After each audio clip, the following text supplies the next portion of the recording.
Buti pa si dating Pangulong Rodrigo Duterte na numpang magsasabi ng katotohanan nang humarap sa House Quadruple Committee na nag-iimbestiga sa extrajudicial killings sa anti-drug war ng nakalipas na administrasyon.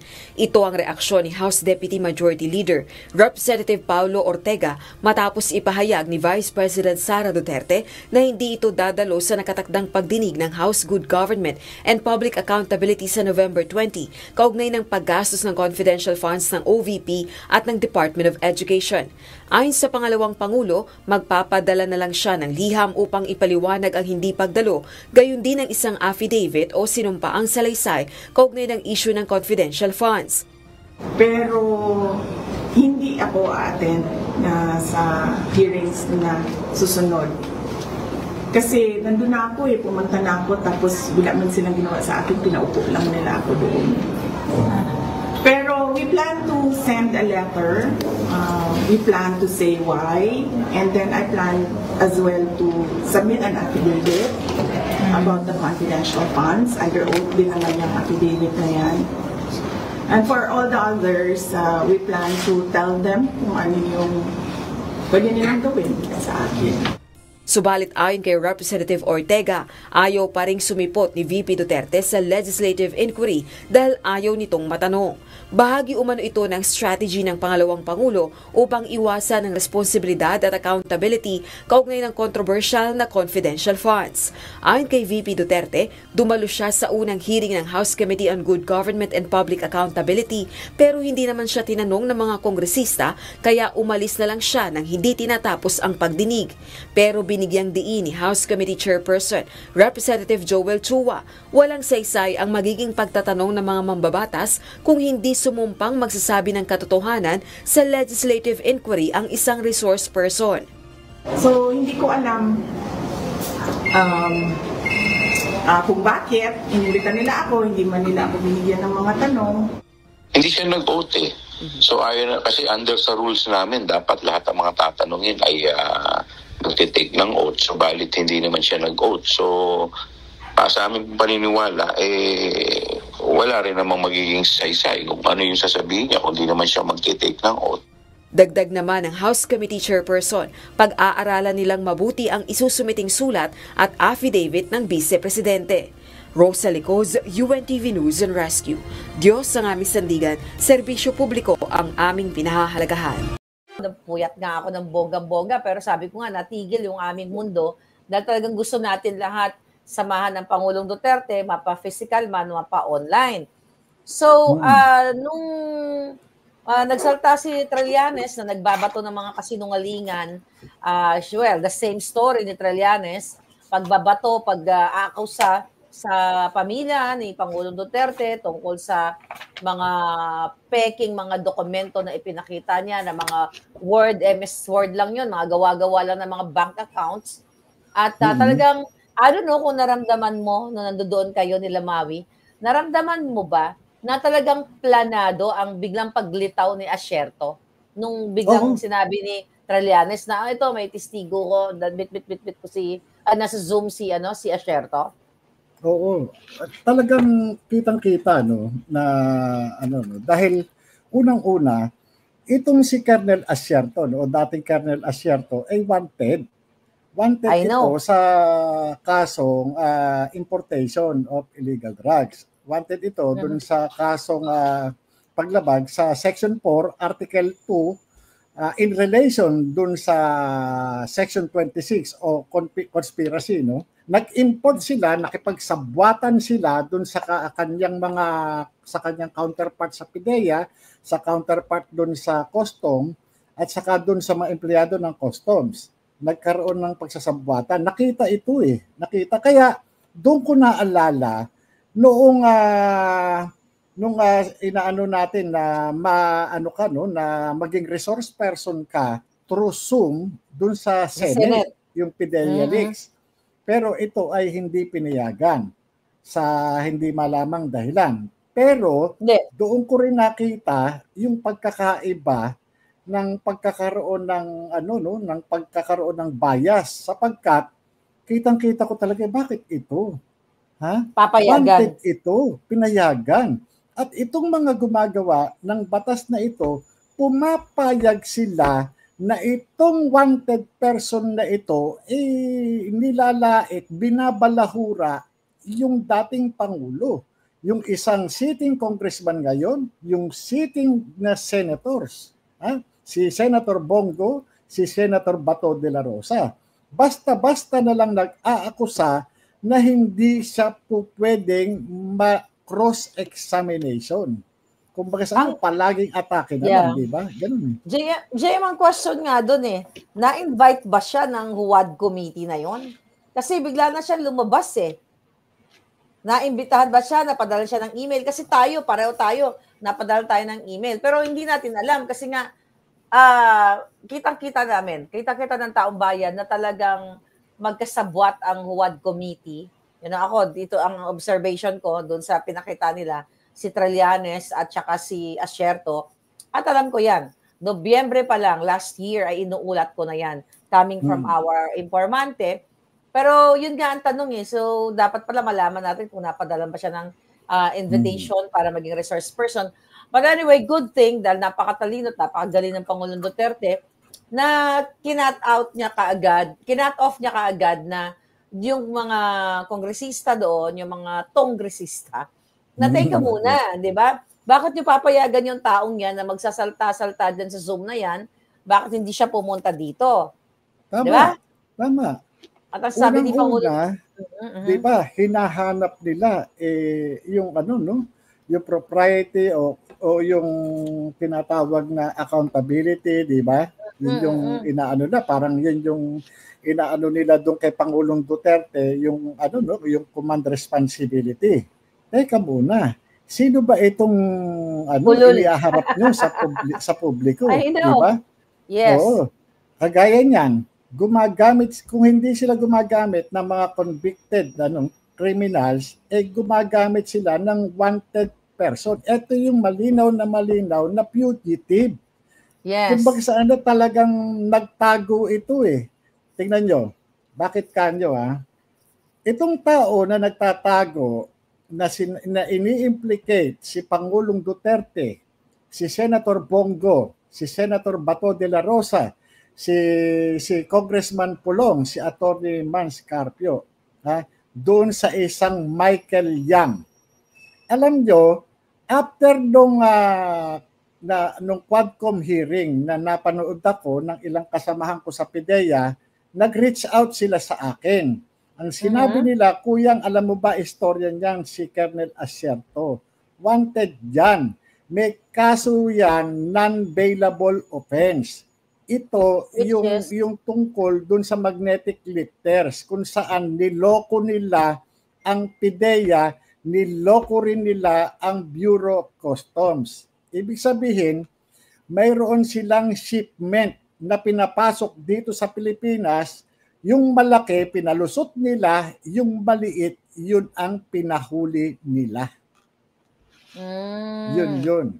At so, natuklasan ko rin na ito palang Colonel Asierto na ito ay involved doon sa pagbebenta ng humigit kumulang sa 1,000 pieces, 1,000 piraso ng AK-47 o caliber 7.62. Ito yung assault rifle, prototype na submachine gun.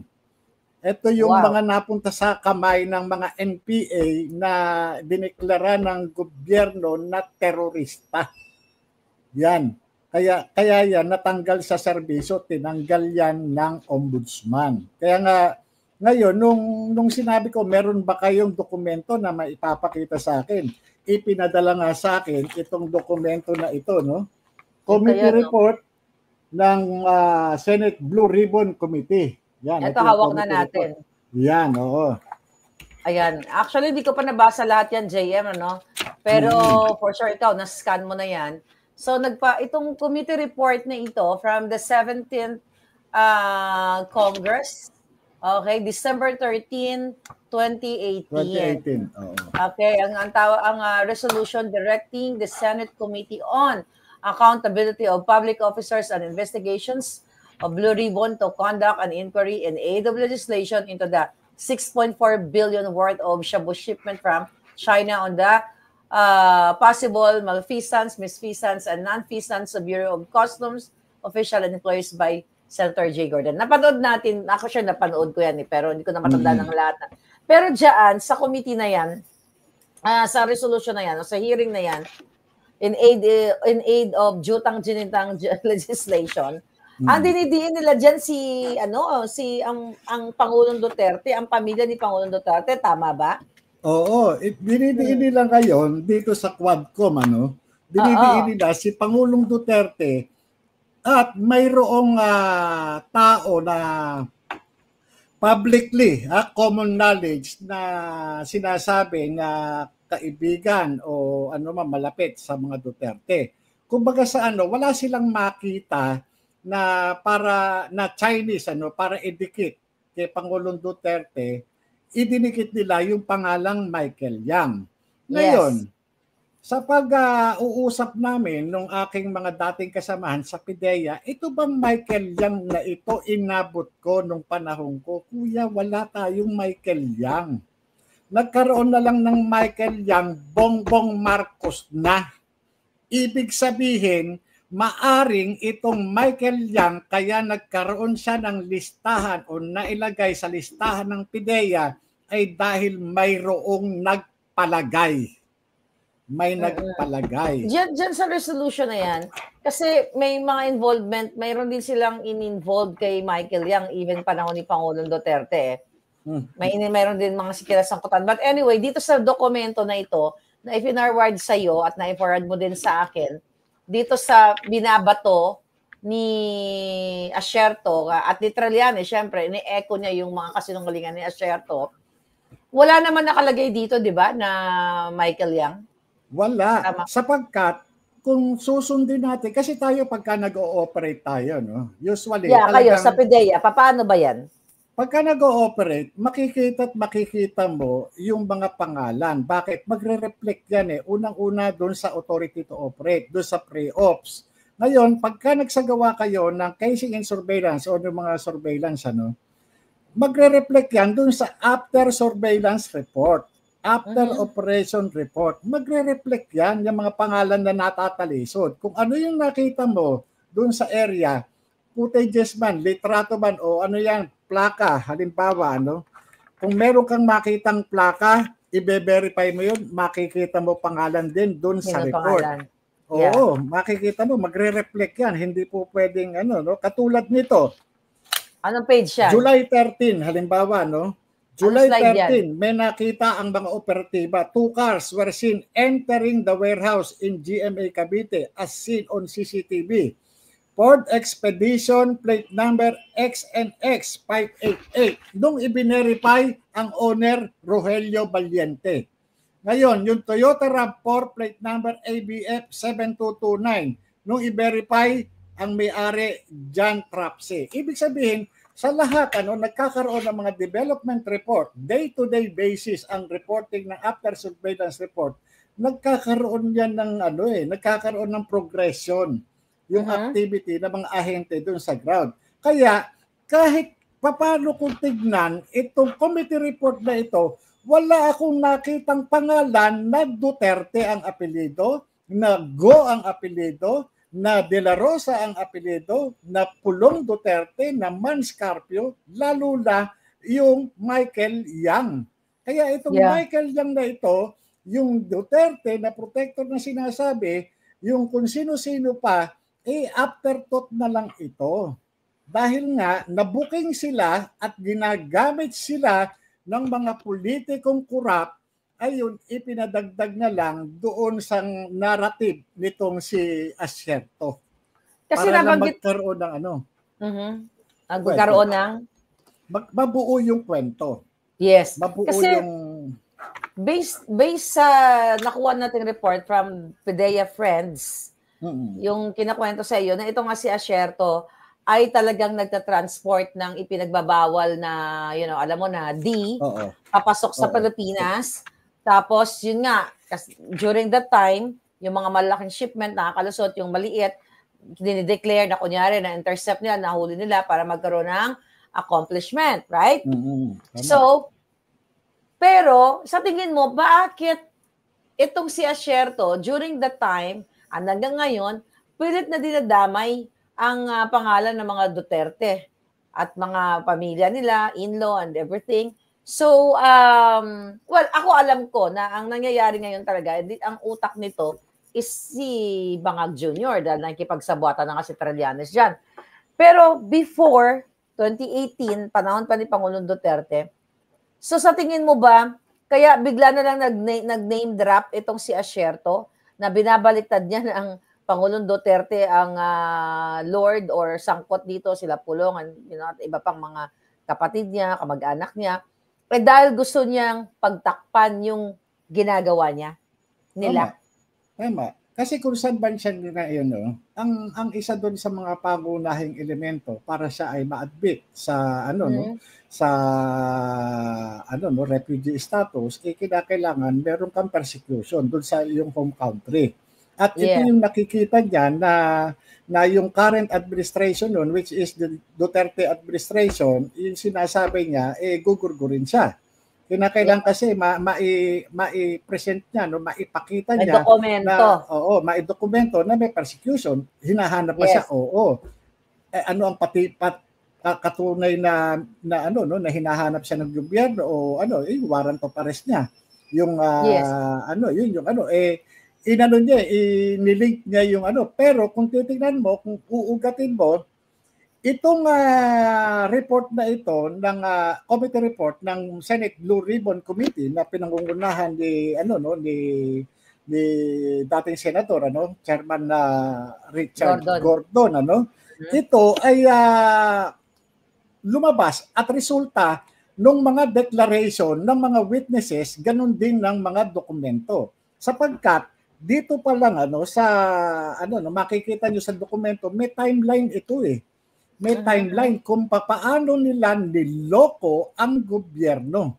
Sa page 8, makikita, from March 2018, first week, tumawag pa itong si, yung Colonel Fajardo, yung Deputy Director General for Administration ng PIDEA. Kunyari, may sinasabi sila na merong shipment, may darating na shipment na nakapalaman yung mga drugs, yung mga pulburon doon sa mga karton ng sigarilyo. Nililigaw talaga nila Kumbaga sa yung mga indicator, kumbaga sa halimbawa ganito, gumawa sila ng decoy para yun ang tutukan. Tutukan ng mga intelligence units na shipment, malaking shipment, natural, nandyan nakapokus lahat. Pero yung shipment pala hindi nakalagay sa karton, nakalagay sa magnetic lifter. 'Di ba? Yung magnetic lifter, parang kung i-imaginein mo, parang gulong ito halo yung loob. Kaya po pwedeng kargahan ito. Kaya kumbaga sa at kung titingnan mo, itong si yung relationship, itong si Asierto, itong si Fajardo, merong close relationship dito kay Guban, yung intelligence officer ng intelligence, niloko rin niya yung kanyang mga kasamahan doon sa CIIS.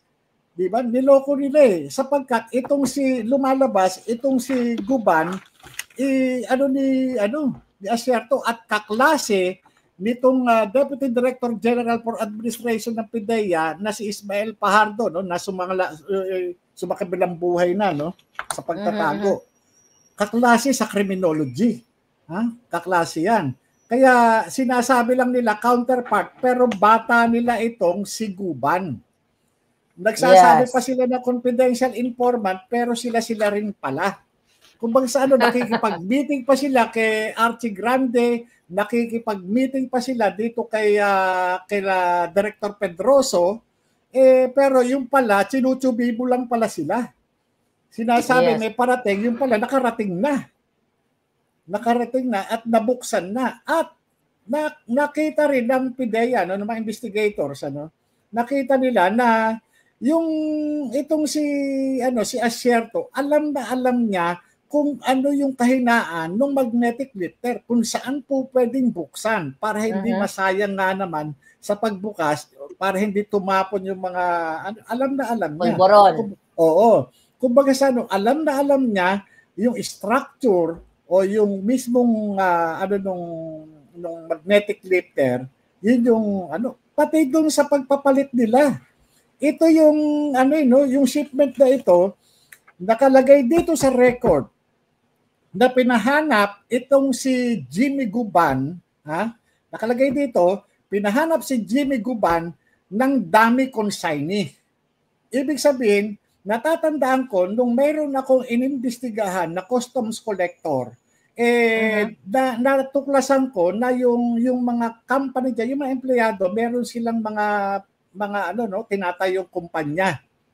At itong mga kumpanya na ito, pagka may kailangan ng na pwedeng gamitin consignee, ito yung ginagamit, ito yung pinadadala para yun yung kunyari yung consignee. Yan, binabayaran yan. At makikita mo rin dito na yung x-ray naging bulag. Yeah. Kahit na may nakitang kontrabando, nagiging bulag. Kasi nga, merong human intervention eh. Biro mo, 1,000 per lata o per container van yung bayad. Pero tignan mo, yung ipinapasok, talagang milyong-milyong Pilipino ang sisirain. Diba? Kaya nga. Tapos ngayon, ang presidenteng matino na kung saan nilabanan ang war on D para sa taong bayan na mabawasan ang mga addictus at ang mga druggers at kung ano-ano pang mga malalaking sindikato, dinidiin ito at nagkukunibes, si Trillanes, si Aciato at ako, alam ko na ang administrasyon ni Bangag. But, go ahead. Alam niyo, may napansin ako eh. Noong inimbestigahan to sa Senate Blue Ribbon Committee, mukhang talagang mukhang bumaha ng pera. Bakit? Kung mapapansin nyo, may mga hindi sumang-ayon dito sa committee report na ito. Yeah, hindi lahat pumirma eh. Oo, kasi nga, di ba, eto kung titignan mo, eto talagang itong na ito para sa bayan to, ang inililigtas dito hindi kaya, sa atin nagtatanong lang tayo, hindi kaya may nagkapera dito. Kasi, for sure, meron yan. Oo, yung committee chairman, pumirma. Ngayon, yung members, ang hindi pumirma, Grace po, Chis Escudero, Trillanes, Bam Aquino, Risa Hontiveros, at saka Kiko Pangilinan. Teka, pakita natin yan Drugs ang pinag-uusapan dito. Drugs. Nasa page 45 ata ito, 46. Ang pinakadulo. Tingnan ko. Pakita natin. So ano ang significance nito? Kasi ikaw na-review mo yan. Ako na-scan ko lang pero hindi ko lahat nabasa. Pero napansin ko nga ito, JM, ayan yung binabanggit mo. So bakit itong mga, sino yan? Grace po. Ito. Tulad dito, ito. Trillanes. Antonio Trillanes. Bam Aquino. Risa Hontiveros. Kiko Pangilinan. Sino-sino ba itong mga ito? Mga dilawan to lahat Ayan Piglawan. Si ang naiba lang dyan, yung si Grace po at saka si Chis Escudero. Di ba? Oo. Itong usapin na ito. Oo. Ang usapin na ito ay tungkol sa ipinagbabawal na pulburon. Ang usapin na ito ay tungkol dun sa malakihang bilyong halaga ng illegal na pulburon. Pulburon, yes. Oo. Sabagkat kung itong committee report na ito ay hindi magiging kumbaga hindi magiging majority yung mga talagang mababaliwala, di ba? Kumbaga sa mukhang mukhang merong dito. So, kung titignan natin, hindi kaya mga hindi pumirma ay nakinabang? Hindi kaya nabigyan ng pakimkim? Nagtatanong lang naman tayo kasi parang bakit wala silang perma doon? Hindi malayo. Oo, hindi malayo. Sapagkat kung ikaw ay tapat sa sarili mo at gusto mo talagang mahinto itong negosyo, illegal na negosyo dito sa ipinagbabawal na pulburon, talagang ikaw mismo mangunguna. para True. dyan. Di ba? Yan naman, nandudumilat ang mga ebidensya. At Kaya sa nga. katunayan, ilan din yung mga nakasuhan dito. Kung di tayo nagkakamali, humigit sa 10.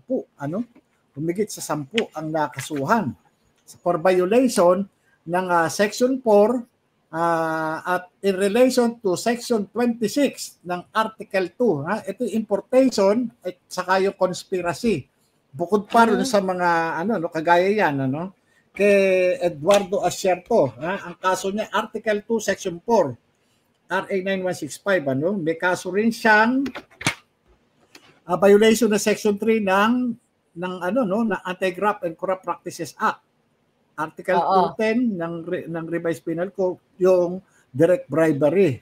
Ang dami lang kaso rito. Tapos, JM, teka muna, sabi ni Dong Viers, invited pala tataga si Asierto nung sa hearing na yon. But again, he's not supposed, dapat pumunta siya, kaya tama yung tanong ni Pangulong Duterte.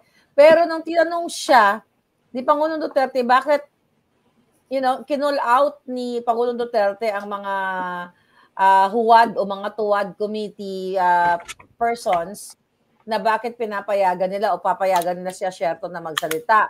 Ang sabi ni Asierto, kasi daw ipapagurgor sa ni Pangulong Duterte.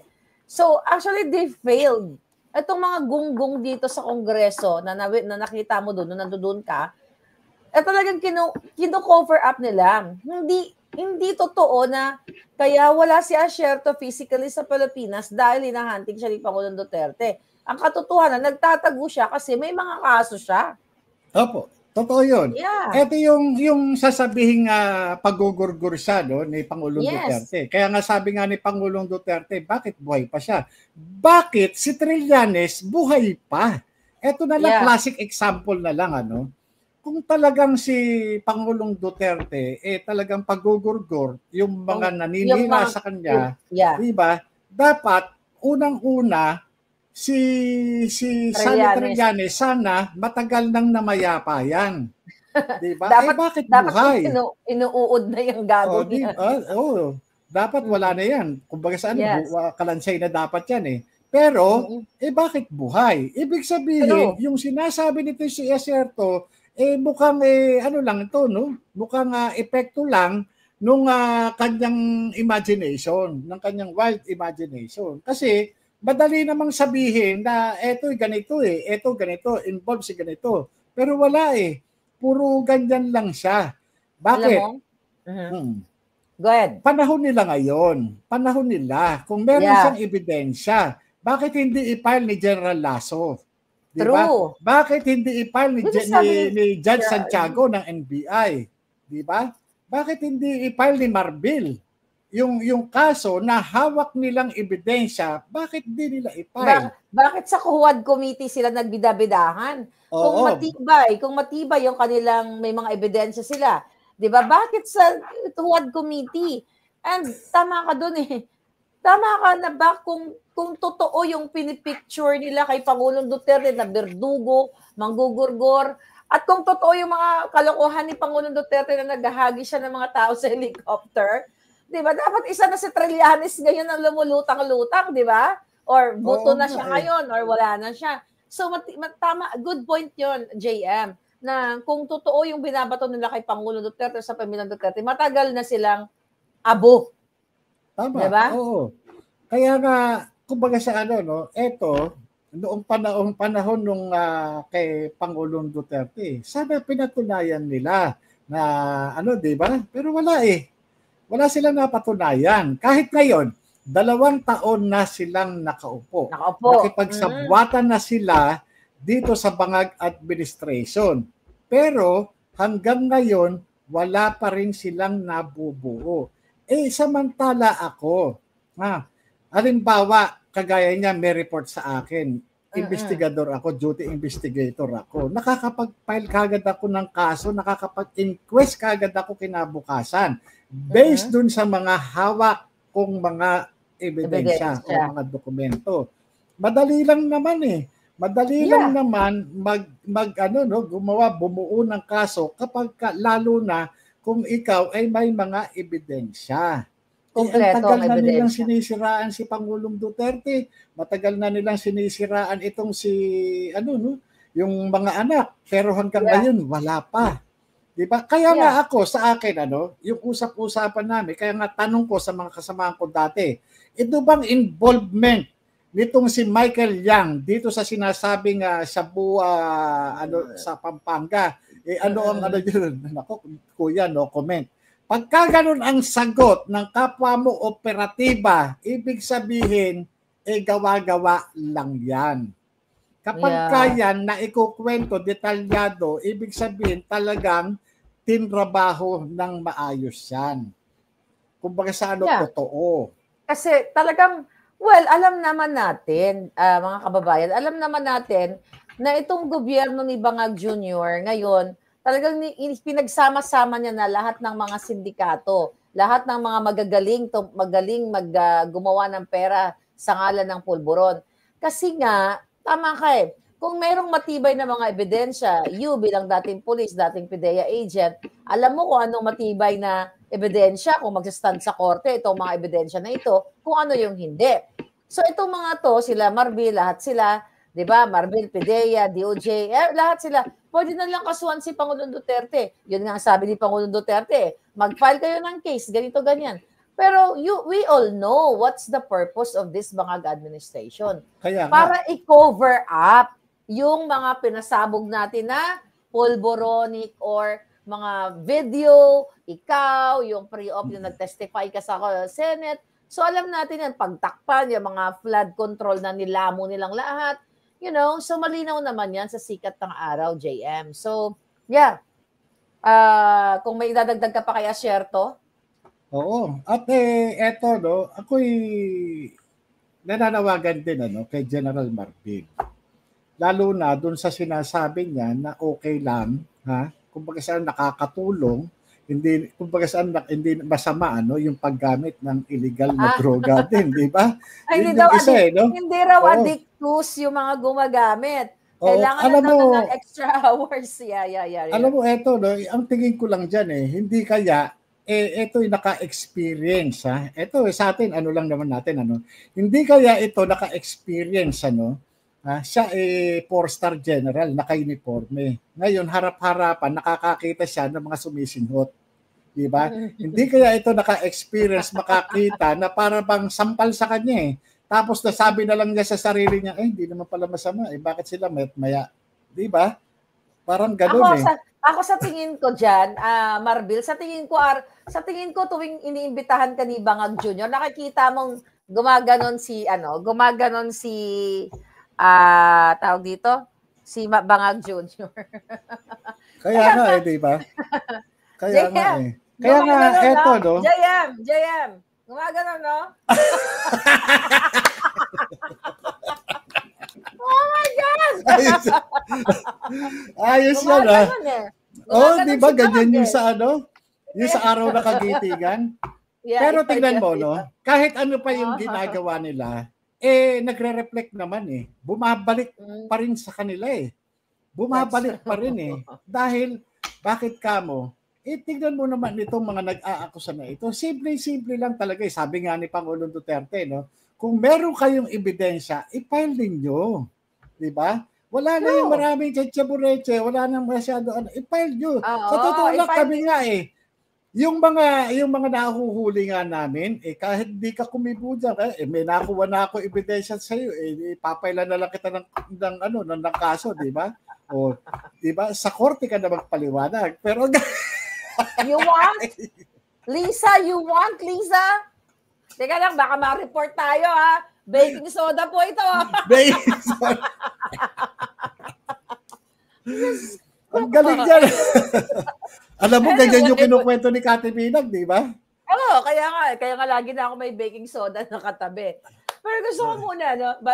Punta tayo doon sa Tuwad Committee. Narinig mo ba yung pambubuli ni Trillanes kay Pangulong Duterte? Kasi nung una, tarantado talaga. Nung una kasi, hindi ko malaman kung ano yung trigger kay Pangulong Duterte na humawak siya ng mikropono na gusto niya. Oo. Ano ba ang behind the scenes story nun? Hindi, ito, di ba nung sinasabi ni ni Asong Julul Asin na Chulul. mag-execute na siya ng waiver, di ba? Mag-execute na siya ng waiver at sinasabi nga ni pangalan nito, yung congressman J.J. Suarez ba 'yon? Na Isa na pang siya. Julul. O di ba? O kaya nga sabi ni Pangulong Duterte, anong ko? Di ba? Anong kapalit? Di ba? Yeah. Sabi ni Pangulong Duterte, sampaling ko to. Sampaling ko. Ngayon, yung time na yon, may katabing si Padre Damaso, hindi ko alam pangalan ng padre. Tawagin na lang natin Padre Damaso, yung addict.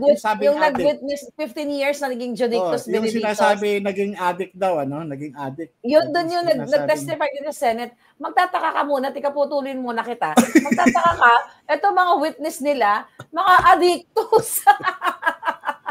Punyeta, di ba?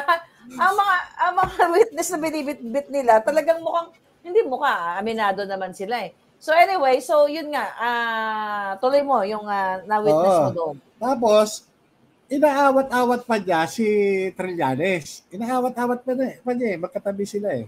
Sino nag-awat? Ngayon, ito, alam mo naman si Pangulong Duterte, lang ito eh.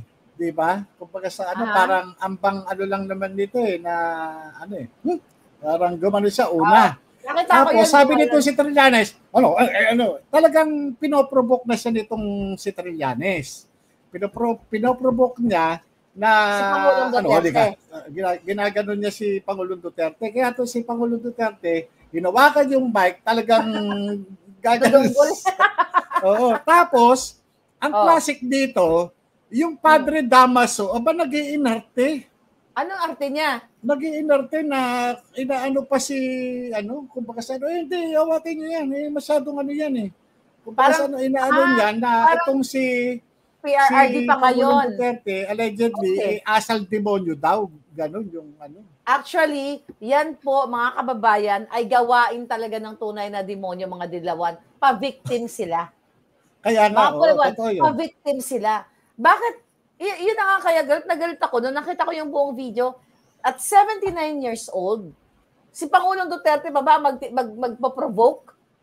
So binabaliktad nila. Kaya nga, saan ka ba nakapwesto? Sa likod, sa gilid, sa harap? Sa likod nila, na bandang, dito kami doon sa may likod ni BP Inday, magkakatabi kami nila Dr. Loren Badoy, sa likod kami ni Cardema, yung dating National Youth Commission. Yung namin eh. Magkakatabi kami nila Kaya nga dinig at saka kita pa rin namin bukod doon sa gesture nila sa harap, kita rin sa dalawang screen na malalaki. Malalaki yung screen. Gusto ko malaman, di ba magkatabi si De Lima saka si PRRD. Buisit talaga din yung Wadcom na yun eh. Sinadya yun. Sinadya yan. Nagtatabi-tabi nila. So ngayon, si De Lima ba, di ba kasi nakita, narinig mo ba parang may namutawi na swords? Parang nag-uter, nag-utter. Sabi nga ni Dan Fernandez, nag-uter. Parang nag-utter siya ng word si De Lima. Parang, nung hawak-hawak ni Pangulong Duterte yung mikropono, di ba? Parang ganon. Parang gumanon si De Lima. Narinig mo ba kung ano sinabi niya? Hindi na. Pero, sabi ka ni Maui, ano ba naman tong matandang saba na to? Niya, nag-i-inerte rin. Tapos, dapat nagsagaw ka doon, saba.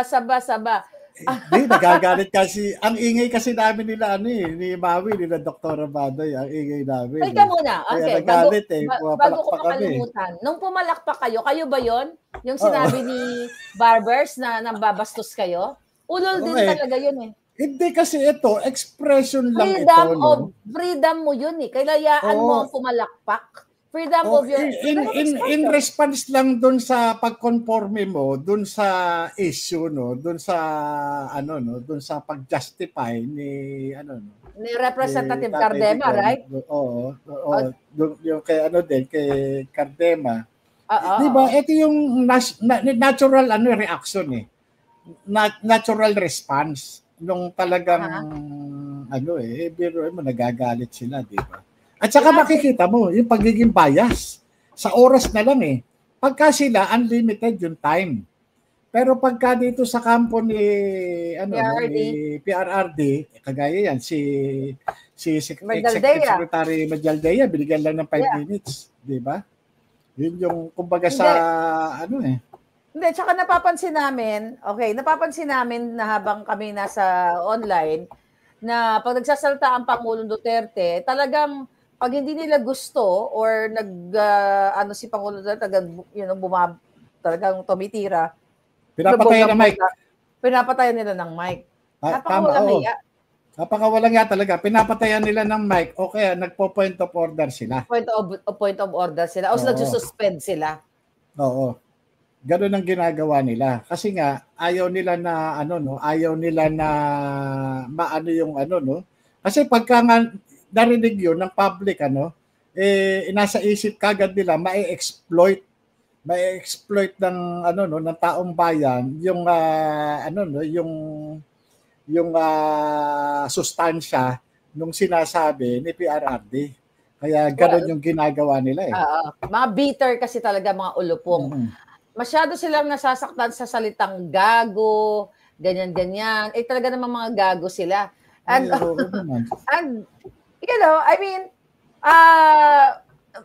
ang sinasabi nila doon, magbigay ng respeto, si Pangulong Duterte, mga resource person. Pero alam naman natin na itong mga taong ito, walang respeto sa pera ng bayan. Walang respeto sa bawat karapatan ng tao. Katulad kayo, pumalakpak lang kayo doon. Tapos nagagalit tong ulupong na barbers na ito. Pero ang question ko is, anong tingin nila sa inyo? I mean, nakikita nyo sila doon, di ba? Maliit lang naman yung kwarto na yun, di ba? Paano sila sa amin eh. Paano yung dating ng titig nila na iirita sila sa pagmumukha nyo? Hindi, talagang halos parang lundukin kayo? Parang gusto kaming kain. sabi nga ni Princess Mami, Kuya, katingin sila sa atin. Oh my God. Elevated yung position nila, kaya kitang-kita kami. Teka, pag nagpo-point of order at pag pinapatayan ng mic, naririnig mo ba, meron bang mga binanggit si Pangulong Duterte na matatandaan mo na pwede mong i-share? Na hindi namin narinig. Yung mga pagkakamali nila doon sa mga ginagawa nila. Kasi sinasabi, di ba, hindi naman korte, hindi naman di ba, kung meron kayong gustong gawin nyo na hanggat buhay pa ako. Ganon si Pangulong Duterte. Iisa naman eh. Kumbaga sa natapos yung hearing, umiikot lang doon sa tanong na ikaw yung may full responsibility. Puro ganon lang naman eh. Palagi. Tapos yung kay Lapulong, pati yung sa mga pinatay, paulit-ulit. Tanungin kita, kasi ikaw, dati kang police pedaya. Kasi ako natatawa talaga kasi parang kilala na namin. Bilang isang support ni Pangulong Duterte, kilala na namin na sa salitang Tagalog, nilalansilang sila ni Pangulong Duterte sa kwento. Or sa amin sa Ilonggo, nilinalango-lango o kinukutaw ko. Kumbaga nilalaro niya lang yung mga eksena dahil nga wala namang kwenta talaga yung WAD committee na yun eh. Just to cover up ng kabulukan ng gobyerno ni Marcos Jr., lahat ng kapalpakan, ayaw nilang pag-usapan. So dito kaya na-highlight nga itong issue kaya Pangulong Duterte. So, ang tanong, ano yung napansin mo kay Pangulong Duterte behind the scene? I mean, kapag nag-off cam o nag-short break?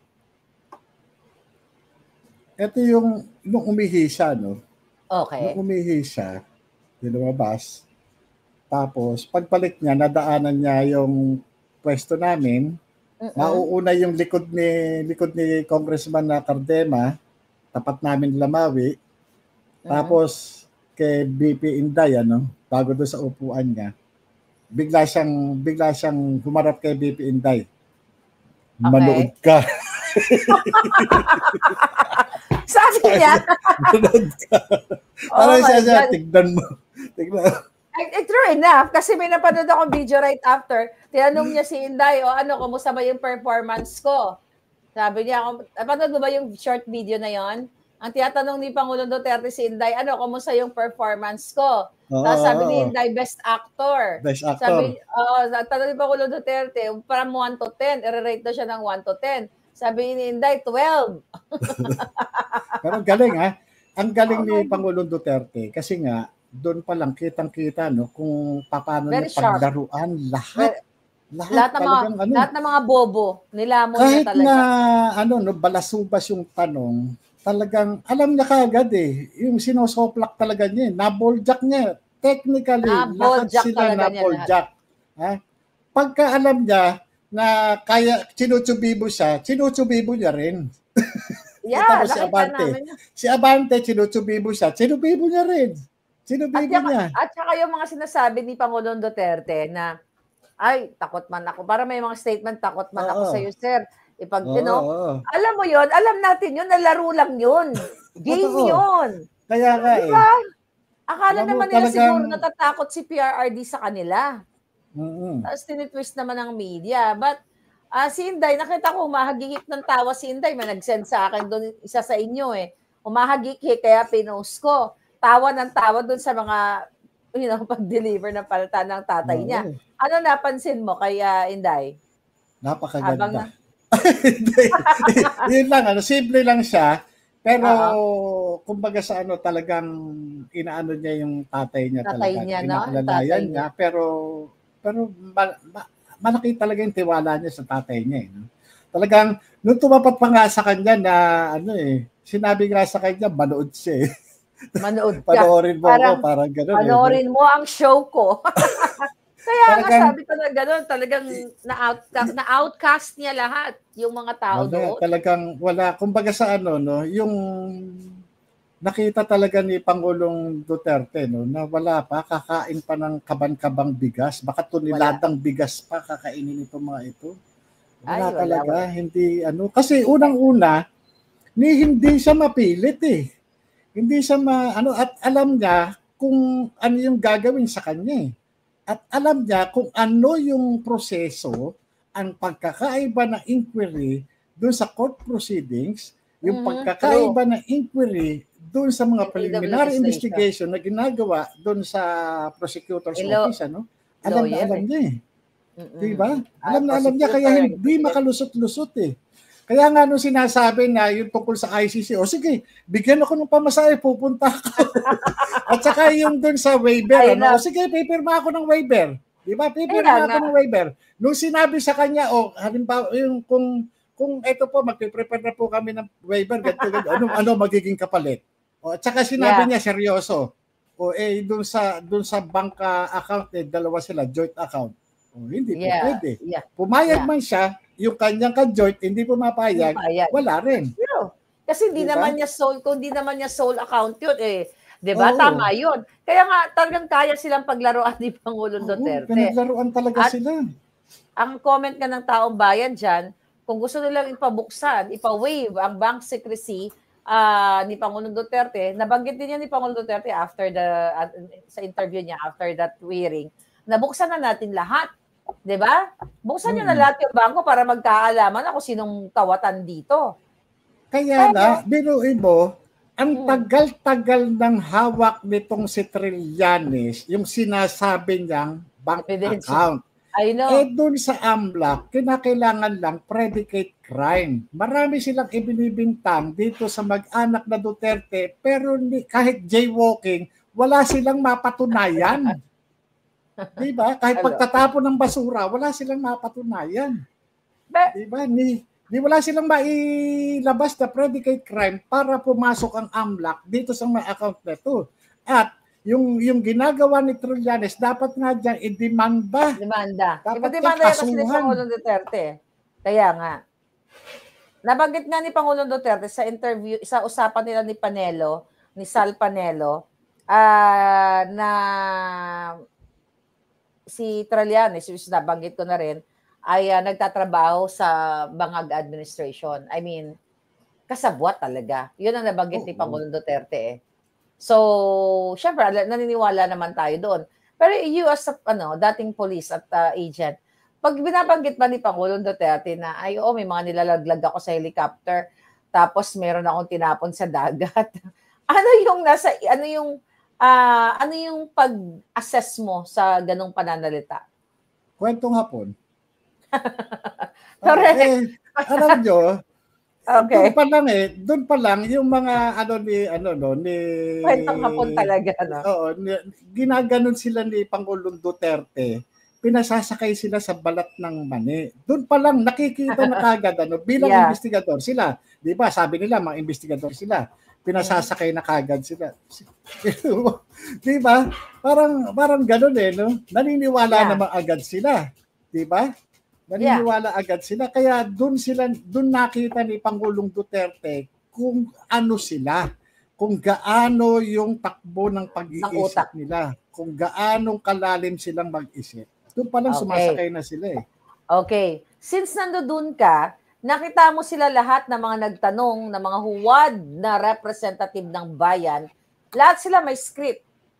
Yes, oo. Iisa yung kanilang takbo ng takbo ng mga issue. No, para may script. At si Pangulong Duterte walang script, tama? Wala. Oo, wala. Wala siyang binabasa. Napansin mo ba, kasi may mga nakita ako sa social media, na parang itong mga kongresista, may mga moment na may nagte-text message, tapos sabay-sabay sila, parang group message, sabay-sabay sila tumitingin sa phone nila. Oo. Parang may nagmamando. Napansin mo yun doon? Totoo. Kasi doon pa lang kung ang investigador gustong i-pin down doon sa doon sa krimen na kinasangkutan yung isang respondent. Madali naman ilagay mo lang siya doon sa sitwasyon na andun talaga siya. Pero si Pangulong Duterte nga hindi nila ma-pin down Hindi nila mahuli. Hindi nila mahuli-huli. Pangalawa, ang galing ni Pangulong Duterte. Pagka iipitin siya, tinatanong kagad niya yung authority nung tao nagtatanong sa kanya. Katulad ni Brosas. Na tinatanong investigador ka ba? Investigador ka ba? Oo. Nasaan ka nung alas 4? Nasaan ka nung alas 4? Pangalan nito, yung nakasalamin na bata. Kowa ka ba? Ay, sabi, nakakatawa pa doon. I forgot sino yung nagtanong na ilan yung mga nagorgor ni Pangulong Duterte. Sabi niya, hindi naman ako bookkeeper. Para mag-bookkeeping ng mga patay. Yung congressman na Suan ba yun? Merong Congressman Gutierrez at saka Congressman Suan. Hindi ko alam kung lawyer itong mga ito. Anong drama nila? Meron ba namang iimbestigahan mo ganito tapos sasabihin pa, pinaamin mo, sasabihin pa pangalan? Kaya nga, alamin nyo, saka kayo bumalik sa akin, di ba? Yun din yung ginawa nila sa Senate, di ba? Nung sa Senate, nung sinabi ni Pangulong Duterte na may ginorgros siyang 7, tapos pinapaamin siya ni Ontiveros. Kung sino yung mga pangalan, tapos sabi Pangulong, patay naman siguro yun, ma'am. I mean, sabi niya, nakalimutan ko na kasi matanda na ako. Di ba? Yun yung sabi ni Pangulong Duterte. Sinaida, why, thank you. Pero, gusto kong malaman, pagpasok mo dun, ang daming tao sa labas mga supporters na hindi kinover ng media talagang sinopress nila yon. Napansin mo ba yung mga staff doon sa Congress? Talaga bang nakikita mo yung pag-aalab ng kanilang support kay Pangulong Duterte? Nandoon pa rin ba yung Duterte vibes na hindi lang sila vocally na Pangulo, yung katulad ng dati, kasi nga baka matanggal sila ng trabaho ni Tambaluslos, pero naramdam mo ba o may mga nakakausap ka na love pa rin namin si Pangulong Duterte, may mga ganon? Makikita naman.